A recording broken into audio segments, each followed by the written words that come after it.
From Fox 8 Sports, this is the Overtime Podcast. From the Fox 8 studios in New Orleans, this is the Fox 8 Overtime Podcast. I'm your host, Sean Fazende, riding shotgun as he does each and every podcast. This is Andre Johnson. Junior. Do not forget the Junior. It's very important to remember the JR at the end of the name. Before we get into today's content, be sure to like, share, rate, and review. If you are watching us on YouTube, hit that subscribe button, get the bell notification for when we drop that fire content. And also, hello to the Gulf Coast Sports and Entertainment Network. Glad you have found us here. All right, it is Monday. Hope you guys had a great weekend here in the city of New Orleans. Another little shift in the weather. Walked outside, had to make sure I had my kind of long sleeves on.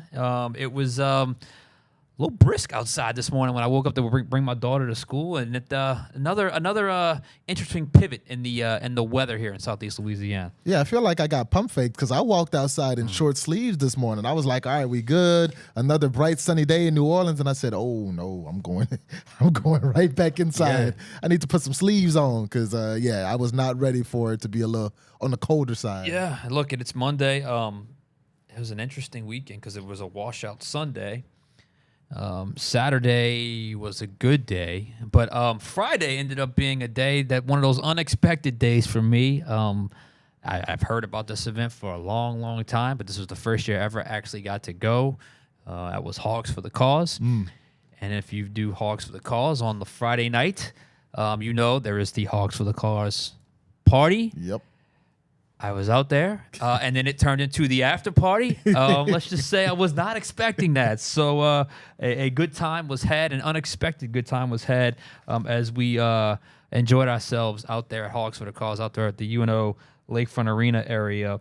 It was one of those nights you go in thinking, okay, I heard about this, and then you go to it, it's like, oh, it's like this. Yeah. Okay, well, we had a good time. Brought me back to my youth, but then I was quickly reminded on Saturday morning I'm not young anymore. So we recovered and we bounced back, but it was a great time. It was a good weekend for festivals. There was a lot of festivals this past weekend, so it's that time of year. So how was your weekend? It was good. A lot of just relaxation. We were supposed to go to the movies and watch the new Captain America movie. Wound up not going to the movies just because sometimes it's just nice to be inside. And so it was one of those weekends, especially since I got another wedding coming up this week, and I was like, I really ain't trying to go nowhere. Okay. Well, maybe you should try Hogs for the Cause next year. It's pretty fun. I've heard things. I've heard really good things. I was, I just was not expecting that, and I thought it was going to be like a typical festival, but it was fun. So, all right, today, Monday, we've hit that April 9th? April 8th? What day is it? 7th? 7th, yeah. April 7th. Man, I'm all over the place. We're getting closer and closer to the draft, and we've really moved into draft season, but we're really on the outer. We're almost done with draft season. You get to this point right here, you still got a little distance before you get there, but a lot of the work has been done, and thus, when a lot of the work is done and the draft boards are coming together, you start to see the leaks, you start to hear the leaks, you start to see certain things pop. And one thing popped this morning, and it is probably going to be, it's not probably, it has been talked about quite a bit. You see, the Colorado Buffaloes had their pro day last week, and lo and behold, on Monday, the odds for Shedeur Sanders, the teams to select Shedeur Sanders, are not one, but two sportsbooks are your New Orleans Saints. The odds-on favorite right now to draft Shedeur Sanders. It is. Let me look at the exact numbers. DraftKings at plus 300. FanDuel at plus 270. We had an idea for today's pod, but when this dropped, we had to basically pivot back. We understand. We talk a lot about quarterbacks. And we broke down Shedeur Sanders quite a bit last week because it was a very real possibility, and it looks like it's getting more and more real that he could be available at 9. So that's where we had to go with the big picture here today. Right, because with the odds on both FanDuel and DraftKings shifting, not just for the Saints to draft Shedeur, they also have Shedeur, the Saints being his most likely destination. So now it's kind of interesting because when we had this conversation last week, it was kind of based off of would you trade up to get Shedeur Sanders? But now these draft books are essentially saying the Saints may not have to trade up to get Shedeur Sanders. So, last week we said, when it comes to trading up to Shedeur Sanders, you were, steadfast in I can't give up next year's first, which is likely what it would take to get up that high. But, Sean, if you don't have to trade up for Shedeur Sanders, if he does fall to 9, does that change how you look at that potential draft pick? Yeah, I mean, I think I said it when it happened. I wouldn't have a problem with it at 9. I really wouldn't. And any especially if you don't have to trade up to get it. Any trade up to get to sacrifice next year's one was completely off the table for me. I know that the one deal we were talking about was maybe having to get up ahead of the Raiders. Where were the Raiders on that list? I don't even know. To draft Shedeur Sanders, I don't even know where they were because they just re-signed Geno for 2 years. 2 more years to a big contract. I got to be honest though, because these numbers come out, these types of bets come out, and I'm just such a football purist. I'm such a football like I'm so about the X's and O's in the game. But when it comes to the gambling aspect of it, if it's not the spread for a game, I don't always know how to process it. I don't always understand what this means. So, I mean, I understand what it means. Plus 270 is still reasonable odds. Plus 300 is still reasonable odds. But does that mean that it is is that Vegas telling everyone that they feel like, based off information, based off of what what's out there, that they feel like the Saints are the highest team on Shedeur Sanders? Or is this more of an indication from Vegas that it's getting more and more certain, or teams are more and more sure that the top 3 picks of Tennessee, Cleveland, and the New York Giants are going to bypass Shedeur Sanders, and thus the next most logical team are the New Orleans Saints based off their quarterback scenario, their new head coach, offensive-minded head coach, and where they pick at number 9. I don't know. I don't know how it goes. I really don't know how it goes in terms of how they were able to come to this conclusion. But let's kind of go through the process that we've seen just in this one pre-draft process with Kellen Moore as head coach and this new coaching staff as head coach. And look, they have a couple of holdovers and a couple of guys that have connections to the organization before that are back with the team. But for the most part, you're having to interpret things through a whole new lens, because it's the Kellen Moore era, despite it still being Jeff Ireland, who he gave a lot of credit to, despite there being Mickey Loomis still there, and really the entire front office is still there. But let's just kind of go through it. Okay, first and foremost, first indication of Shedeur and the Saints talking. I believe he said at the Combine they've had great discussions. He also had the hat on the backpack, right? Yeah. Clearly, they had some discussions. I know they were asked about the Saints at the Pro Day. Was it Dion that said, I love the colors, black and gold. And look, Colorado's uniforms are fantastic. And look, obviously the Saints wear the same black and gold. So you look at that and you think, yeah, I mean, I can understand why there would be some momentum building. But there's also a little bit of mixed messaging here, whether it's not as intentional, whether or not it's just the way the ebb and flow of the logistical nature of pre-draft workouts and visits go. I don't know. Have there been any official private workouts with Shedeur? I don't believe so. Not that I've heard of. Okay, I haven't heard that either. We know Shedeur didn't perform at the Combine. He obviously had his Pro Day, and I think the Pro Day pretty much solidified the type of quarterback he's going to be. It's the quarterback we've all talked about. He's going to be an accuracy, precision guy at the next level. So I think it's important to point out that Shedeur is aware of the Saints, and Shedeur would be open to the idea of playing for the Saints. It's very important. It's very important because we know some of the comments coming out during the college football season that they would be somewhat selective in where they could go as much as they possibly could. The Saints have been doing their work on the quarterbacks when it comes to the draft due diligence, okay? They had the entire staff, it felt like, at the University of Miami to get an up-close look at Cam Ward. From there, they went to have dinner with Quinn Ewers, right, Texas quarterback. They also reportedly hosted Quinn Ewers on a top 30 pre-draft visit. Ole Miss, Kellen Moore was there. The staff was there at the Ole Miss Pro Day to watch Jackson Dart. There's a picture of, I don't know who posted it, but I wasn't at the Pro Day, obviously. But you see Kellen Moore discussing things with Jackson Dart. They had this was announced today, or reported today from Jordan Schultz, that they had a private workout with Jalen Milroe. Right. But when it came to Colorado's Pro Day, and I'm going to look, I don't know who exactly was there for the private workout, but those other places that I mentioned, Kellen Moore was there. But when it came to Colorado's Pro Day, Kellen Moore was not there. Is that something or is it nothing? It seems like something, seeing that he was, everywhere else with every other quarterback.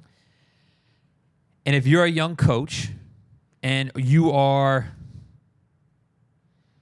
trying to find your most important position and you're doing all the exhaustive research that you could do, regardless of what you think of Cam Ward or Shedeur Sanders, the highest profile guy is Sanders. Okay, just from a buzz standpoint, name standpoint, position standpoint, all the things that come with drafting a guy like Shedeur Sanders. That you're going to place a priority on that, it feels like. Right. And who knows why he could or couldn't be there. Maybe it was logistical. Maybe it's to throw people off. Kind of like we're taking it one way. Maybe because they want everybody thinking like us. Very possible it happens. Because I think it was the wide receivers coach and the quarterbacks coach was there, Scott Tolzien. But he wasn't there. Kellen Moore was not there to watch it. So I don't really know what to make of this. And like I said before, I have no real. I don't have a past relationship or I don't have any connection to the majority of the Kellen Moore coaching staff. So I don't know which way he leans. And if you look at his history, I know the style of quarterback he was. Did any of these guys fit into that mold? I don't know. I know the quarterbacks he wanted, one with the Dallas, one with the Philly, one with the Chargers. Which one does he prefer? No one knows. Right. No one really understands. No one understands what his first preference would be. So I think it would be, and if you look at the columns of all the guys, right? You got your arm creativity guy, arm agility guy, off-script guy in Cam Ward. You got your athletic guy in Jalen Milroe. You got your maybe developmental guy in Quinn Ewers. I don't know how they view him. Do they put Jackson Dart and Shedeur Sanders in somewhat of the same category? I don't know. I'm probably confusing y'all with this because I really just don't know what to make of these odds. I guess I'll lead you all with this. I'll kind of lead you down this path to come to this. I have absolutely zero problem with the Saints taking Shedeur Sanders at 9, especially if you go out of your way, you wait till you become the last team to hire a coach because you are so high on this young, up-and-coming, former quarterback, offensive guru as head coach. If he is the guy you picked to be your head coach, and that head coach says, Shedeur is my guy, I think the organization has to be all behind him and do it. I just don't know if that is Kellen Moore's guy. So as we can best piece together the information right here, and I reserve the right to change my mind, and I probably will at some point, at 9, overall, when the Saints select, right now I am leaning, at 9 is very key. I am leaning towards, while the odds say Shedeur Sanders is the betting favorite to land with the Saints, I still think I would go with the field. In other words, another position, another player, as opposed to Shedeur Sanders. What do you think? I'm gonna break down the odds a little bit because I think I can see what caused the shift. And ironically, it was Shedeur Sanders' teammate. It was Travis Hunter that caused the shift. Because for a long time, Travis Hunter was kind of being mocked third to the Giants.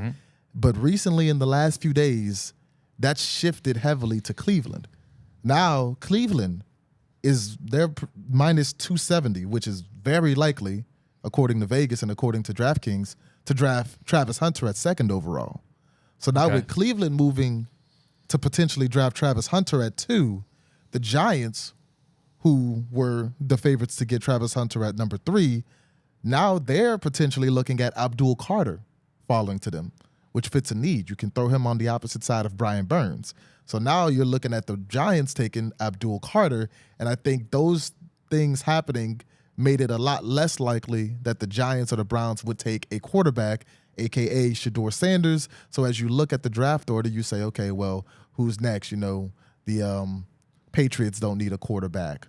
The Raiders just signed a quarterback. You could maybe say the Jets need a quarterback, but they did also just sign Justin Fields. The Panthers have Bryce Young. And as you work your way down the draft order, you get to number 9, the New Orleans Saints. And anybody looking at the Saints can say, oh, well, the Saints need a quarterback. Shedeur Sanders seems like he's going to fall down the board. It's a match made in heaven. And I said last week when we talked on, should you trade up for Shedeur Sanders, I made it very clear. I think Shedeur Sanders is the best quarterback in this draft. I know Cam Ward is likely to be the number 1 pick. He's the guy who's kind of been anointed as the top quarterback.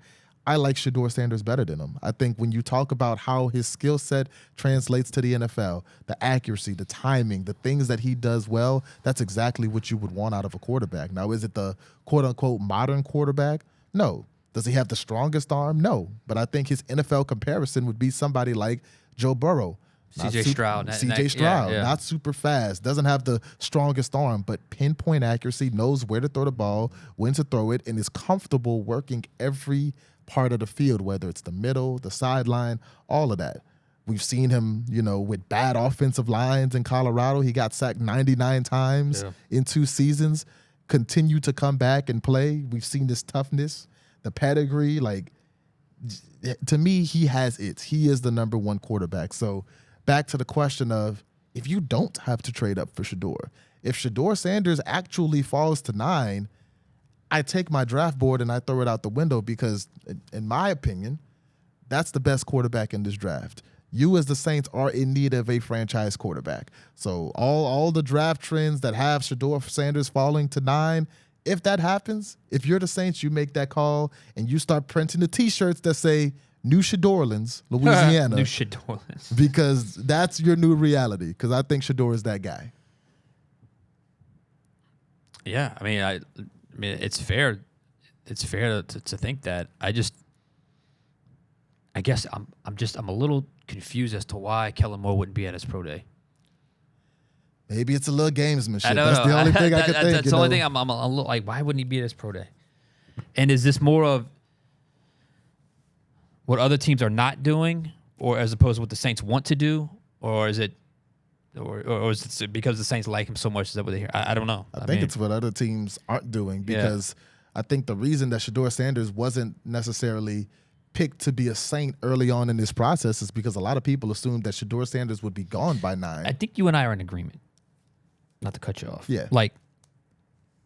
We both believe, if the Saints believe he's your guy, go get him. Not go get him, but if he's there or not, take him. Yeah. I guess my question to you would be, I still think just based off of, not off of talent or the player or anything, but what the Saints are most likely to do. We're talking about gambling, betting, odds, whatever. I still think they're more likely to draft the field as opposed to drafting Shedeur Sanders at 9. What do you think? In the past, I think they would have been if this was Dennis Allen at the helm. Mm-hmm. These last few years, Mickey Loomis, Dennis Allen, that whole trust tree. But with this being a new head coach, with this being a new staff, with this being, Kellen Moore, Doug Nussmeier, and, when Mickey Loomis called them and asked these guys to come over here, I know that Kellen Moore wants to have a hand in his next franchise quarterback. So to me, it's more likely than ever because of who you've got as your head coach, and now early on in the process, Shedeur Sanders wasn't supposed to be around that 9. Now that it's possible that he will be around that 9, you can argue quarterback is the Saints' biggest need right now outside of corner, which we know is a, struggle for the Saints right now. But quarterback, that's that guy. That's the guy that changes franchises. That's the guy that can take you from the mud to the sky. And you think Shedeur's that guy, you take him. Yeah, and I'll say this in Shedeur's favor. Let's just say you have mixed opinions in the room. Let's just say you have, one side, there's a group of prospects. They say, no, we got to stick with our board. The highest guy is this player right here. Somebody not playing quarterback, somebody not named Shedeur Sanders. But Kellen Moore is determined, or is the guy that is on Team Shedeur. He's got to win. He's got to win that argument. He's got you. Why would you bring him in if that were not the case? He would that position with a first-time head coach. You got to let him pick his guy. Now, if he's unsure about that guy, then of course you go with whatever the next option would be. But I think if you are going to bring in a young offensive mind who has worked with a lot of different quarterbacks, and they go through this entire draft process, which is a long process. Obviously, they're still going. I mean, they're still got a bunch of. They probably have more. Still have more top 30 visits to do. And through all that, they come to Shedeur Sanders is the one, I think, if he's available to lead the franchise, and Kellen Moore is the guy. His vote's the main one that's got to matter in this. He can't be overruled by other people in the room. If you're going to hire a guy like Kellen Moore, you got to let him do his thing. And I think if he's the one, if he likes him, then I think he should win out. The question is, where is he at? How high is he? And where are the Saints at in terms of where they truly have him graded? Because I think what's becoming more and more apparent, maybe this is a good, important clarification to make.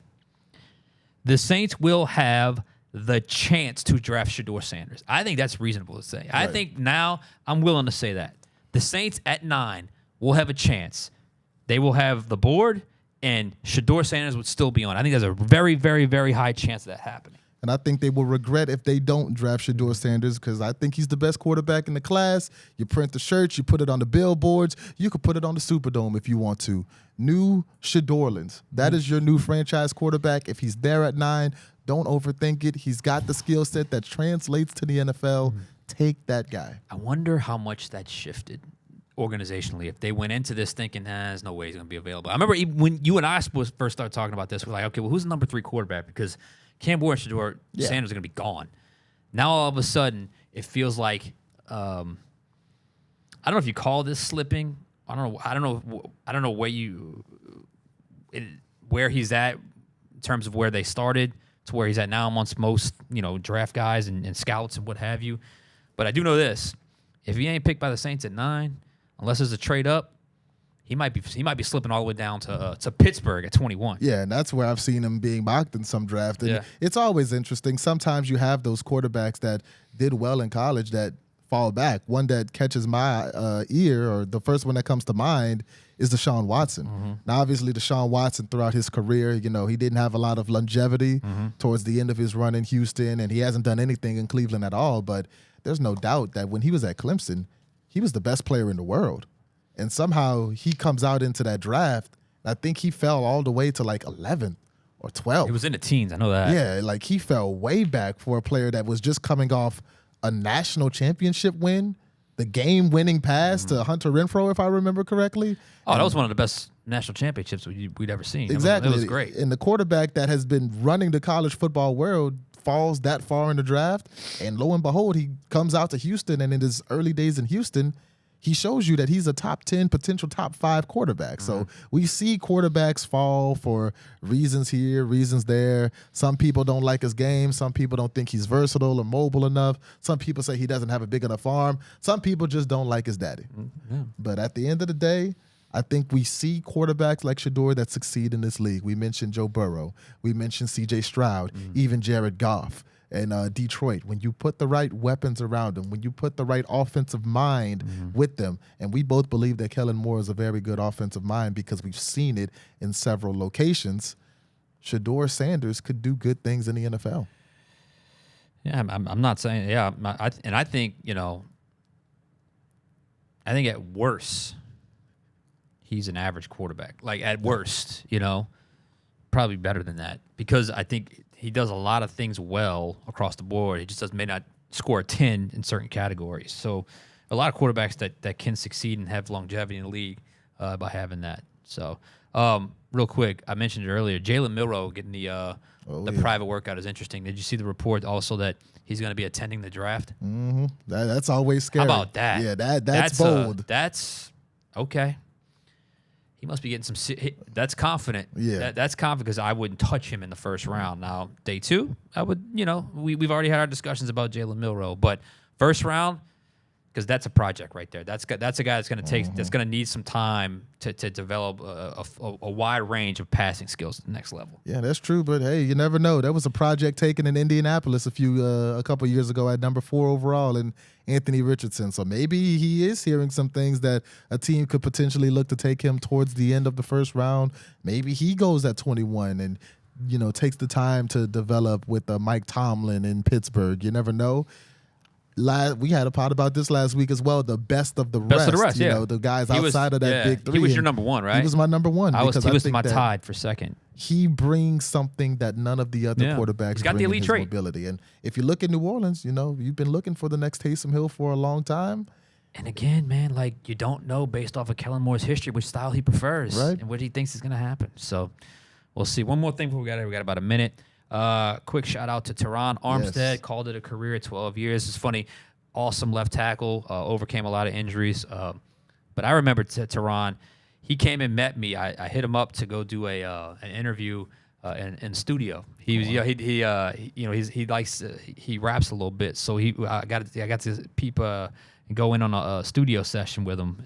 It was pretty cool for him to go out of his way to let me go do an interview with him about that. So Teron Armstead was one of my favorite players to cover. He was awesome. So congrats, Teron, on a fantastic career. Right. 5-time Pro Bowler, former All-Pro, one of the best Saints offensive linemen in recent memory. Teron Armstead, great NFL career. Congratulations on your retirement and moving into the next step of your life. I wonder what the music business is going to be calling his name. Hey, you never know. He was good, man. He was good. He let us in the booth. He let me. We called the story "Tackle in the Booth." It was. I had a blast. It was a really good time. So maybe you get a feature. Maybe so. We'll see. All right, we'll get out of here. For Andre Johnson Jr., I am Sean Fazende. We'll catch you guys next time on Overtime.